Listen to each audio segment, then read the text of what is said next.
4:37, turning to farm news now. Iowa and Minnesota, the two states hardest hit by avian flu. In Iowa, it was chickens. In Minnesota, it was turkeys. 77 Iowa poultry farms were hit and millions of birds were killed.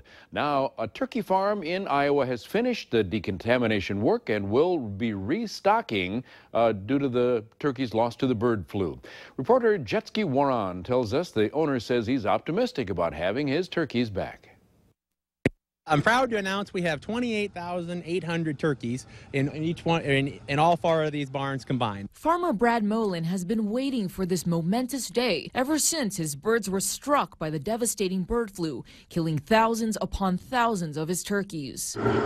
Our first flock is in and we're moving forward and we're excited to be doing that. Molin's family has been raising turkeys for over 90 years. We learned that it's not a hard disease to get rid of. It really isn't when you actually look at the disease aspect. It's very devastating when it's here, but if you do a good job, you clean up, you do the proper disinfecting and the proper wait time, you're going to have your farm clean. And we have wonderful farmers all across the state that are optimistic and looking forward. Officials at the Iowa Department of Homeland Security gave Molin support and coordinated efforts at the State Emergency Operations Center. Well, I think it's a very positive step that the barns are being restocked. Of course, we're looking at the fall. We're looking at next spring, hoping that we don't have a reoccurrence of the disease. Our people are very dedicated in USDA, and they came out here and their job was to get rid of this disease and to go home. USDA Associate Deputy for Veterinary Services Dr. Jack Shear helped coordinate disposing and euthanizing the birds in May of this year. Nobody got into veterinary medicine to kill birds. They got into it to save birds, and that's our goal, to stop the disease, stop the virus as rapidly as we can. Molin says he's going to take extra safeguards and preventative measures to make sure this doesn't happen again. Tighten up some of our biosecurity, and it's going to be everything from, like I said, simply parking vehicles away from the buildings, extra foot baths. We already have barn-specific boots. We're going to have barn-specific clothing as well. Well, as for other farmers still dealing with the outbreak, Molin says, don't be discouraged. The Red River Valley Sugar Beet Growers Association former executive director has a new job. Nick Sinner will become president and CEO of the Minnesota-South Dakota Equipment Dealers Association at the end of this year. Sinner replaces Richard Strom, who's retiring. The two will work together through the end of the year. It's time now for Stewardship Wednesday, staying ahead of the curve in animal care. This week, we're taking a little more lighthearted look at animal and livestock care and the history of livestock. A Kansas man has worked for 20 years piecing together and uncovering a portion of Kansas history.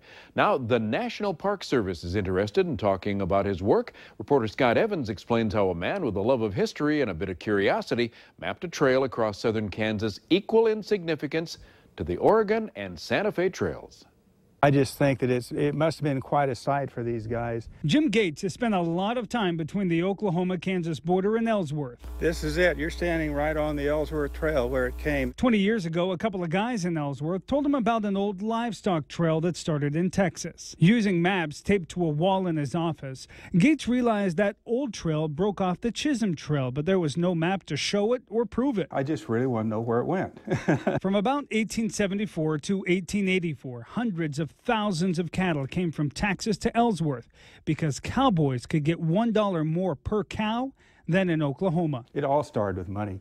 The cattle were money in Texas after the Civil War. So he walked the countryside, drove it, and talked to everyone who knew the history of the area. There is 20 years of stuff that I've collected and maps and people that I've talked to. His work paid off. The National Park Service has now taken his work to Washington. They're going to verify that it is a historic trail. It'll be just like the Chisholm Trail. It'll be a historic trail. What started out as a trail for cowboys to increase profits piqued the curiosity of a history buff, and now, according to Gates, stands a 90% chance of becoming a part of our country's history. It will eventually be marked just like the Santa Fe Trail, like the Oregon Trail, and it's pretty cool. Now, the process to verify and ultimately certify Gates' work, though, will take several years. Every animal on every farm deserves a friend. Here's a couple animals that seem to be friendly and inseparable. Meet Perry the duck and Hamlet the pig. These two are best buds, and their owner says the bond between them cannot be broken. The two are not ashamed to eat together or even to take a dive in the water together. According to farm owner Gene McAlpin, Perry and Hamlet don't see their differences. They only see their unbreakable friendship. All right, if you're looking for something to do with your friends tonight, looking for a party, tonight is the night, and Peterson Farm Seed is the place for their 20th anniversary celebration. Starting at 5:30 here at the farm in Prosper. We'll have a tent, lots of music, lots of food, some drinks. I got CBO out of the cities, a couple local talents that sing with them too. So it's going to be a pretty fun band to listen to and have some fun with. Carl and Julie built a great business here. Their leadership and the support has really kind of helped this thing thrive over the last 20 years. And I guess I've been here for 10 of them, and just the growth that I've seen has been pretty crazy. We were maybe 12, 13 people when I started here. Now we're over 55 employees. So, it's giving good jobs to people in the area, and then giving good seed and good product to the local area farmers. And we're hoping we're increasing their yield, so they're making more money too. Well, again, the party starts at 5:30 at the farm just west of Prosper, just north of Mapleton. Happy anniversary, Julie and Carl. All right, it's 4:44. Let's take a break, come back, and check where the weather will be the wettest today.